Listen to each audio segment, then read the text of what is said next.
അർജുൻ സാറിൻ്റെ இந்த ஃபிலிம் இங்கே டிஸ்ட்ரிபியூட் பண்ண கோகுலம் கோபாலன் சேட்டன் தான். அவர் டான்ஸ் ஆடக்கூடாது இப்போ வேண்டாம். இல்லை இல்லை இல்லை, அவங்க உடம்பு சரியில்லை, டான்ஸ் எல்லாம் ஆட சொல்லாங்க. அவங்க எல்லா சினிமையிலும் இப்போ நடிச்சிருக்காங்க. கோபாலன் சார் யாரு? கோபாலன் சார் எத்தனை சினிமா இப்போ நடிச்சிருக்கீங்க? ஆமாம் ஆமாம் தெரியும் தெரியும். அவங்க பந்தம் எப்படி, அவங்க ரிலேஷன் எப்படி? எனக்கு கோபாலன் சாருக்கு எப்படின்னா ஜிம்மேட் கோபாலன் சார் எனக்கு ஜிம் அங்கே சென்னையில் ஒரு கிளப் இருக்குது. ஸோ அங்கே வந்து எல்லாம் வருவாங்க இல்லையா நார்மலாக. ஸோ நான் அங்கே எப்பவும் போவேன் எங்கள் ஜிம்முக்கு, அவரும் அங்கே வருவார். ஸோ அப்போ அவர் அவ்வளோ பெரிய ஆளுன்னு எனக்கு தெரியாது.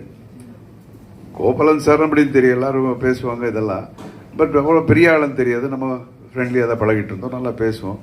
அதுக்கப்புறம் தான் பார்க்கும்போது இஸ் லைக் வெரி பிக், அவருடைய அச்சீவ்மெண்ட்ஸு அதெல்லாம். ஸோ இப்போது ரீசெண்டாக கூட பார்க்கும்போது அவரும் இப்போ எனக்கு ஞாபகம் இருந்தது, அவரும் ஞாபகம் வச்சுட்டாரு. எல்லாருக்கும் சொல்கிறாரு, அர்ஜுன் என்னுடைய ஜிம்மேட், அர்ஜுனுடைய ஜிம்மேட் அப்படின்னாரு. So it's a great man.